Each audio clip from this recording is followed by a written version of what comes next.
First in high definition from the station on your side, this is WAVY News 10. Norfolk gets visits from two dignitaries. Secretary of State Hillary Clinton just finished speaking at NATO Allied Command Transformation Headquarters. This morning, Vice President Joe Biden talked to students at Maury High School. Secretary Clinton just wrapped up her speech to NATO staff. And 10 on your side's Art Kahn is live tonight with more on her message. Art? Yeah, hey, this was one of the smoothest heads of state visits I've ever seen, I got to tell you. Everything was actually even a little ahead of schedule. The Secretary of State Clinton arrived here, I'd say probably around 4:15, 4:20, came inside, and within a few minutes, she was at the podiums you see here behind me. We are actually in the dining facility of NATO's Allied Command Transformation Headquarters. Here, Secretary Clinton gave some brief remarks, lasted about 10 minutes. She didn't have a whole lot of detail here. She said that her more detailed message would be in her speech at the World Affairs Council meeting later tonight at the Sheraton. But what she did say was exactly what they wanted to hear. Whether you are an American service member or civilian, or you are here from one of our allied countries, you are supporting and strengthening our transatlantic alliance. As the only NATO command in the United States, ACT is an important symbol of the importance that we place on our commitment to this indispensable alliance. Yeah, in fact, you know, it's interesting. We're on American soil, but this was actually today a visit by an American head of state to tell our European allies exactly how much we value this NATO alliance. And as I said, Secretary Clinton will have more to say about that. My colleague Jason Marks will be covering her remarks over at the Sheraton later. So 10 on your side will keep you informed on that. We'll have more on what she said here coming up tonight at 6 o'clock. Reporting live from the Allied Command Transformation Headquarters in Norfolk, Art Kahn, 10 on your side. Thank you, Art. Now, Secretary Clinton will serve as guest speaker at the World Affairs Council NATO Fest banquet. And 10 on your side's Jason Marks is live outside the Sheraton Waterside in Norfolk. Jason? Well, Tom, I can tell you just heard her speak across town. Now she's headed over here to the Sheraton Waterside, where she'll take the stage in about an hour. As you can see, people are starting to mingle and take their seats. Everyone anticipating her speech here at the World Affairs Council. I can tell you security in the area is very tight, as you can imagine. Along Waterside Drive, you see plenty of officers and bomb-sniffing dogs. The Secretary really is doing a sort of, in military terms, a touch and go here in Hampton Roads. She came into town, she did that NATO event, then she's coming over here and speaking, and then leaving town. This event starts at 6 o'clock. We're told she'll be taking the stage by 6:10, and then she will be leaving by 6:30. We're told she's not even going to take any time to do media interviews. That's how quickly she is into town and then leaving town. Now, we're told that this event is 6 o'clock. Of course, we're going to be here. You can see people are just starting to take in their seats. We're going to give you her speech coming up tonight live on WAVY News 10 at 6. But for now, that's the latest here in Norfolk. Jason Marks, 10 on your side. Using Norfolk as a springboard for a European message, Secretary of State Hillary Clinton, and now the second most powerful man in America is in Norfolk as well. Vice President Joe Biden showed up at Maury High to talk about college affordability.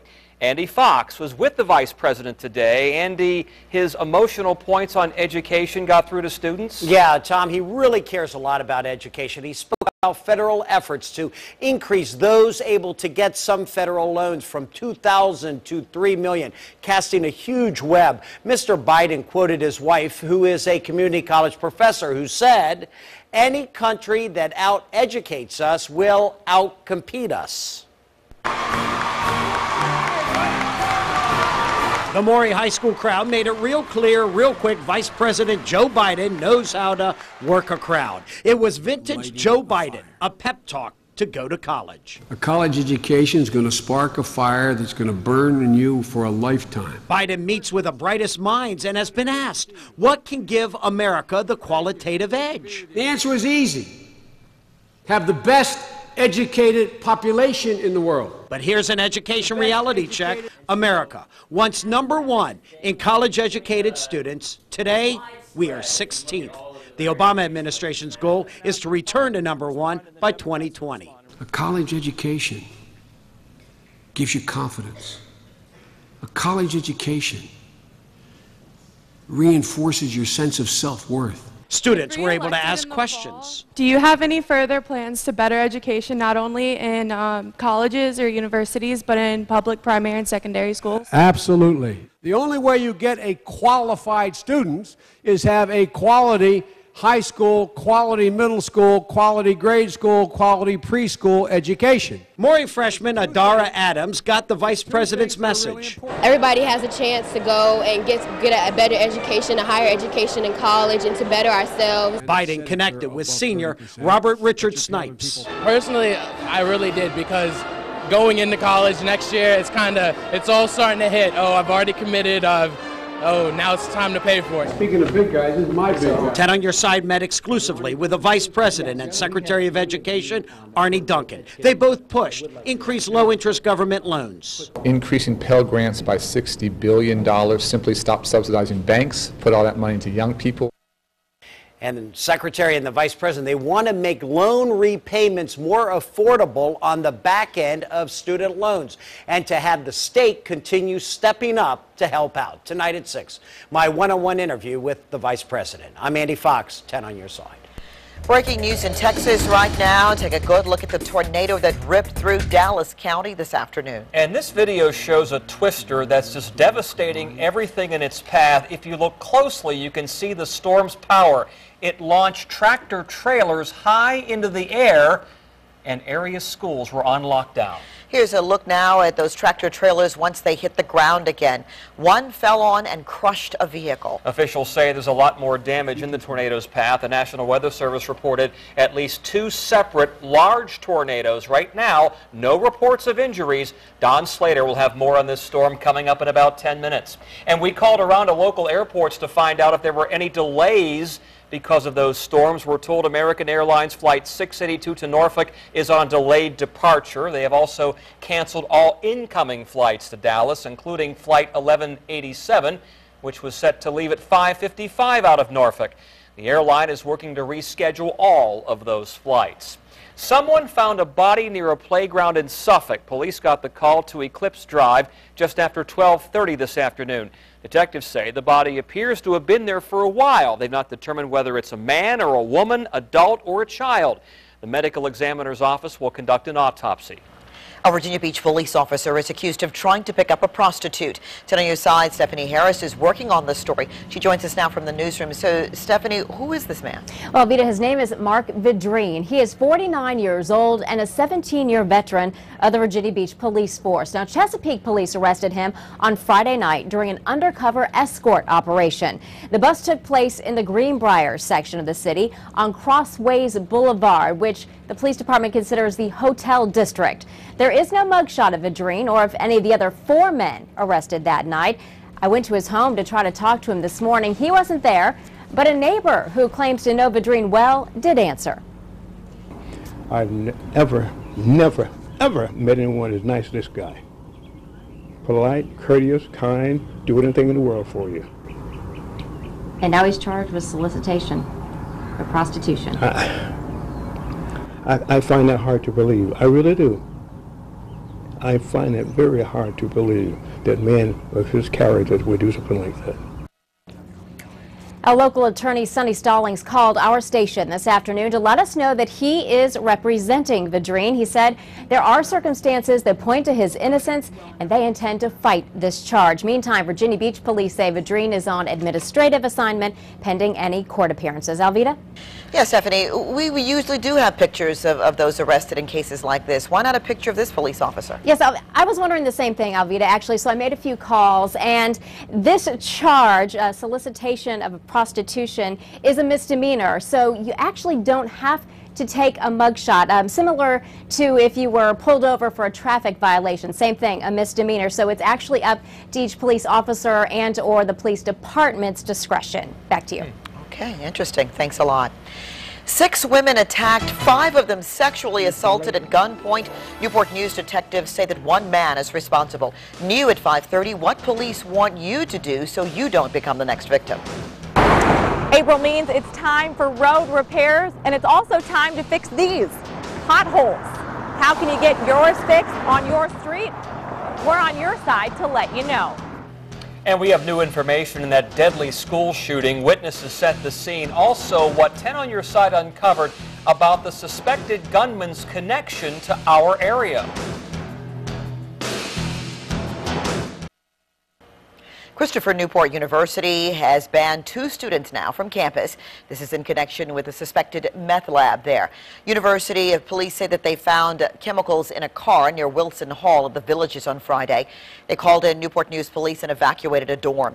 Investigators say they found drugs in that car. Those items are being analyzed. No charges at this point. And police in Oakland, California say the man who killed 7 people at a small college is an expelled nursing student who was teased about his English. Investigators say 43-year-old Won Go, a South Korean national, was targeting a female administrator at Oikos University. Detectives say when he learned she wasn't there, he started shooting. Investigators also say that he was upset over teasing from classmates over his English skills. Now, this cell phone video shows more of the scene as it was happening. Witnesses say the gunman went room to room and opened fire. They stood up in the class and just started firing. Shot one guy in the chest, shot another person, and once you know, he just started firing like crazy. We heard a couple more shots ring out from the building, and I guess police fired back or something. So we all got on the ground. 6 students and a secretary died. Police say they are still looking for the gun that was used. Investigators say it was purchased legally. We've also learned that the man accused of that shooting once lived in our area. Won Go lived in Hayes, which is near Gloucester. We found that he lived here for about 3 years, starting in 2006. A records check shows that Go has no criminal history, but had financial problems in Hayes. He was evicted from his apartment. Credit card security. In the aftermath of the breach involving Visa and MasterCard, we're on your side with what you should do if someone rips off your financial information. But first, running into potholes like running in a ditch. Pothole Problems. 10 on Your Side went along with a local crew fixing the bumps in the road. What you should do if you hit one. We know you've seen them or hit them. In fact, maybe you may have driven into one today. I speak for myself when I say yes, several. We're talking about those pesky potholes. Maybe hard to believe, but they are not as bad as in years past. And Your Side's Lucia shows us how one city is trying to smooth out your ride. Tom, we were out on the roads today with a group of city workers in Norfolk, and those workers told me there are not nearly as many potholes as compared to last winter, all thanks to the warmer than average temperatures. No matter the day, if you're out on the roads, they're pretty much inevitable. Potholes. Sometimes, despite our best efforts, we can't always avoid the sunken holes. Tommy Medrell knows firsthand. My ball joint snapped, the axle snapped, and the whole tire flipped and crushed the whole side of my car. Tommy hit a pothole in Norfolk on his way to work a couple of months ago. The damage, a couple of grand to his car. But he says overall the roads seem to have fared a little bit better. This year was a lot better than last year. And he's right. Pamela Marino with the Department of Public Works says their list of repairs is much shorter than last year at this time. She says on average the city of Norfolk makes 3,000 to 5,000 repairs to neighborhood streets a year. We repair potholes all year round because obviously, you know, it's a safety hazard and it can hurt your vehicle, so we are on it all year round. Today, that's exactly what city workers were doing, smoothing out this street. Once someone puts in a request, the city tries to make the repairs within 7 to 10 days. But fixing the damage caused by potholes is a year-round job. For Raymond Morris at his auto and tire shop in Norfolk. And this is the result of an oil pan hitting a pothole. Damage that cost one of his customers about $1,500. Running into potholes like running in a ditch. You run in a ditch and the outcome is going to be exactly what it is. Now, it's important to remember the city of Norfolk is only responsible for the potholes on city streets. That bumpy ride on the interstate is VDOT's responsibility. We're told VDOT starts those repairs each May. Lucia, 10 on Your Side. And if you don't live in Norfolk and want to know how to get potholes fixed in your neighborhood, go to WAVY.com and click on traffic. We have a full pothole patrol page. They fixed some of the potholes in my neighborhood just this week, but we're now talking about some of the, we're going to get ready to show you some of that video that we just is still assessing the damage right now in Texas because of those tornadoes. At least 2 of them right now, Don, in Dallas, 2 described as extremely large and dangerous. That's the latest from the Associated Press, but no word of any injuries yet in Fort Worth. Yeah, the thing about it is they saw pop all over the Dallas-Fort Worth area, and what we're looking at is quite likely an F2 tornado. It doesn't look like a real hugely strong one, but obviously this can still present some problems, and it's mostly over a rural area. And I've seen this video before, and you will note that there's a school right here. So again, this got very close. Now, as it moved a little bit farther to the north, this is basically moving northward at about 25 miles an hour.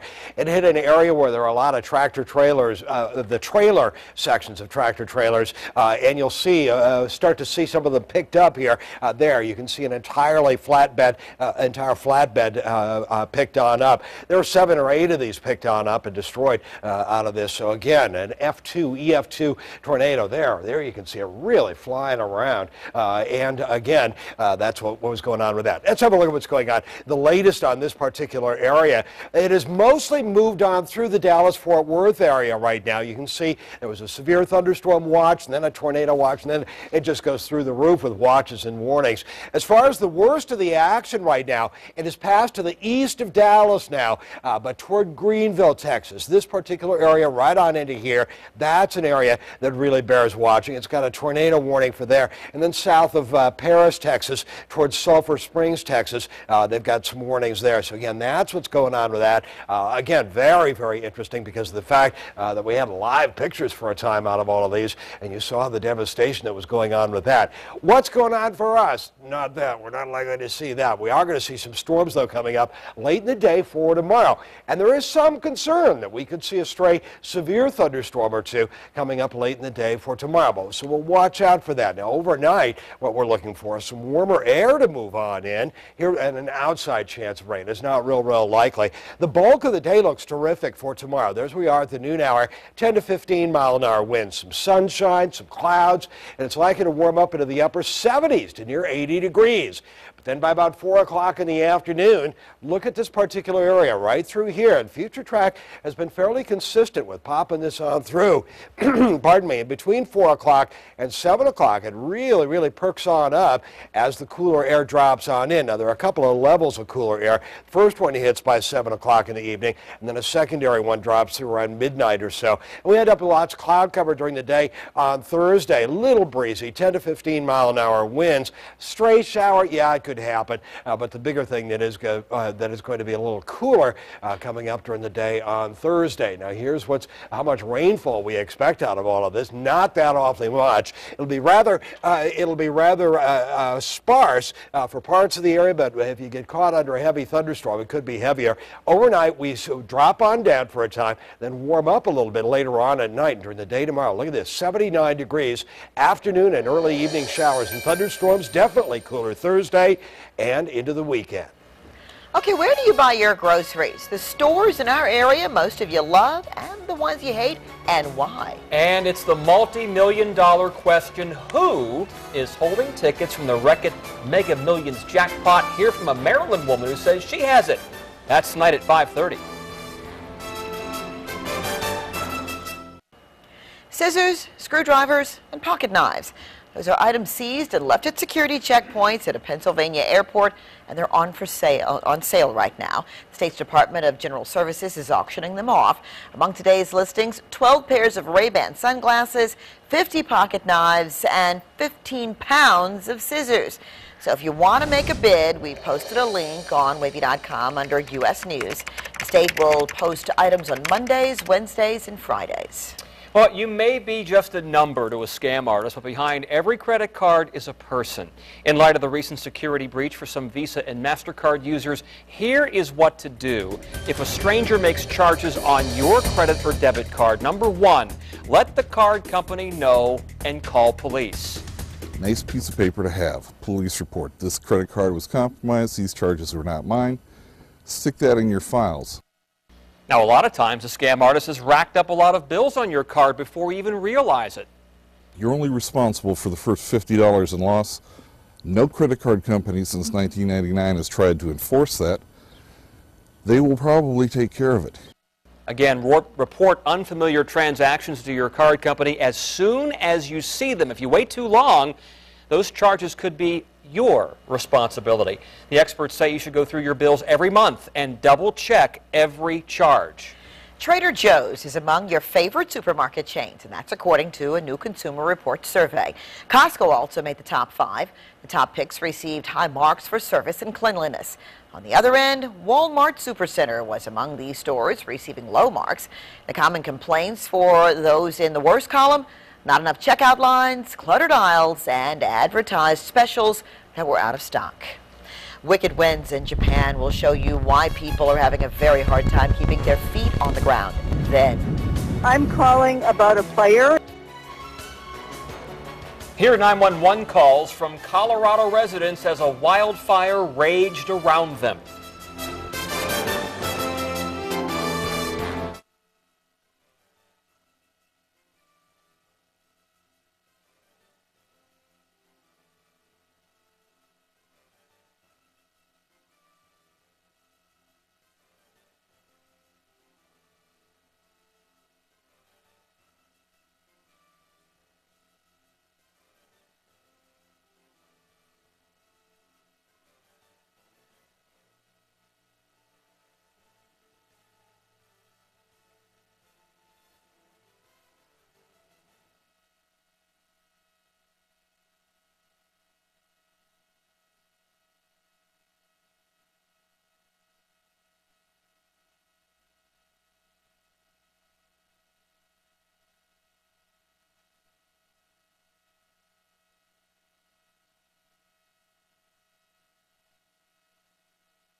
This is a typhoon in Japan. That storm killed 2 people. But now you're seeing the violent process of natural destruction. 70-mile-an-hour winds halted traffic and knocked out power to tens of thousands here. Parts of the country are still at a standstill. Flights are grounded and commuter trains are going nowhere. And here's a scene reminiscent of old Hollywood, a disaster epic, if you will. Flames consumed several floors of this skyscraper still under construction in Moscow. Last night's fire began on the 67th floor of a structure that'll soon be the tallest building in Europe. There it is on your left. Investigators believe plastic sheeting came into contact with a spotlight, and wind spread those flames. No one was hurt. And by the way, we have a gallery of pictures of this fire on WAVY.com. The search for the suspect attacking women in one area of Newport News.